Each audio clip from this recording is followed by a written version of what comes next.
అందరికీ నమస్తే. నా పేరు ఊరి సుధాకర్. నేను రాధాకృష్ణ 1980s అనే తెలుగు పంజాబీ మూవీని ప్రొడ్యూసర్ చేశాను. ఈ రాధాకృష్ణ మూవీ స్టార్ట్ కాకముందు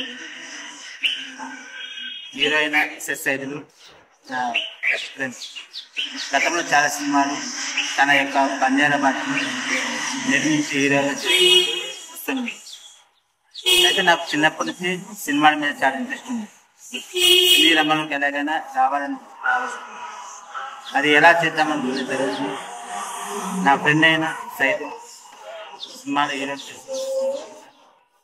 తనకు ఒక రోజు పిలిచి నేను చాలా సంవత్సరాలు తనకు కాల్ చేసి సైదులు మంచి వచ్చి ఒక సినిమా తీద్దామనుకున్నప్పుడు నేనేదో జోక్ చేస్తున్నాను అని చెప్పి ఇవన్నీ బాగుంది.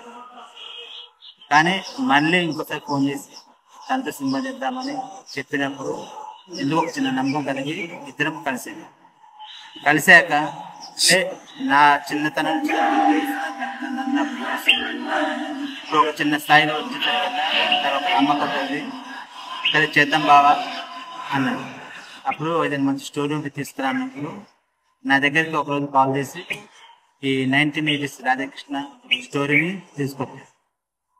అది విన్నప్పుడు నాకు అంటే ఒక మంచి సినిమా తీద్దామని ఆలోచన ఉన్నప్పుడు ఏ స్టోరీ అయితే బాగుంటుంది అనుకున్నప్పుడు నాకెందుకో ఈ 1980s రాధాకృష్ణ చాలా బాగా నచ్చింది.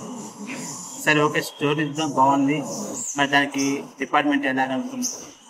తన టీం ఉండేది ఎస్ఎస్ టీం, చాలా మంచి టీము. వాళ్ళని నేను చిన్నప్పుడు చూసుకుని ఆ టీము వాళ్ళ పనితనం చూశాక ఓకే ఈ టీంతో చేద్దాం అనుకున్నాను. సరే సినిమాకి డైరెక్టర్గా ఏమైనా చేద్దాం అనుకున్నాను. ఇంతకుముందు సైదులు కూడా డైరెక్షన్ చేశారు, తనే చేస్తాడేమో అనుకున్నాను. కానీ తన టీంలో నుంచి ఒక మెంబర్ని డైరెక్ట్ చెప్పుకోకుండా చూపించుకుంటూ, అంటే మేము పోస్ట్ ప్రొడక్షన్ పనులు చేసుకుంటూ పోతున్నప్పుడు ఎస్కే ఇస్మాయిల్ గారిని, ఇస్మాయిల్ అనే అబ్బాయిని ఈ అబ్బాయి డైరెక్షన్ చేస్తే బాగుంటుంది అని చెప్పాను. నేను ఇస్మాయిల్ని ఎప్పటి నుంచి చూస్తున్నాను. సరే తనకి స్క్రీన్ ప్లే బాగా అనుభవం ఉంది. సరే డైరెక్షన్ కూడా ఆల్రెడీ ప్రీవియస్ మూవీకి అసిస్టెంట్ డైరెక్టర్ చేయాలి. తన మీద ఒక నమ్మకం ఉండేది.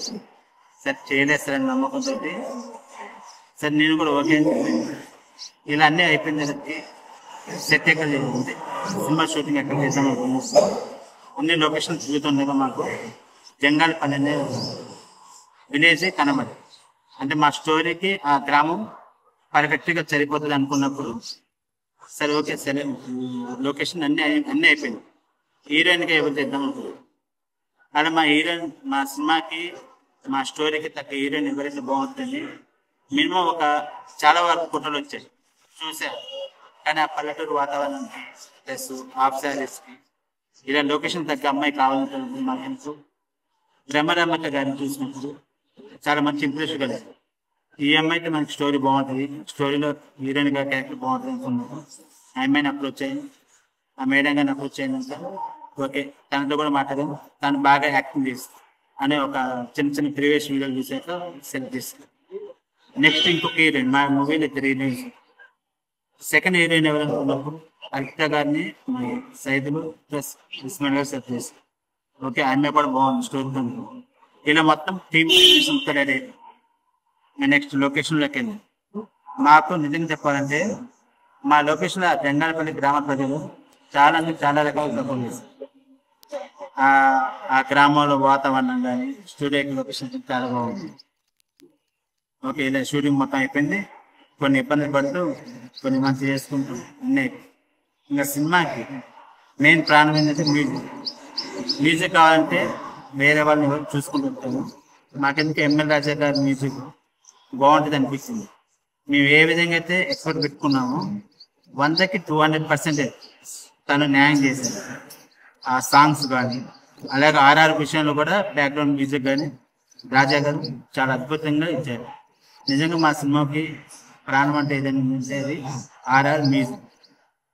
అవి అద్భుతంగా చేశాక దానికి బిఐగా మన డాలీ శేఖర్ గారు చాలా అద్భుతంగా చేశారు. స్క్రీన్ ఏదైనా కలరింగ్ కానీ చాలా అద్భుతంగా చేశారు. నెక్స్ట్ మిక్సింగ్ వచ్చేసాక కార్తికేయ స్టూడియో వారు కార్తికేయ స్టూడియోస్ మన విష్ణు గారు మిక్సింగ్ ఇచ్చారండి 7.1.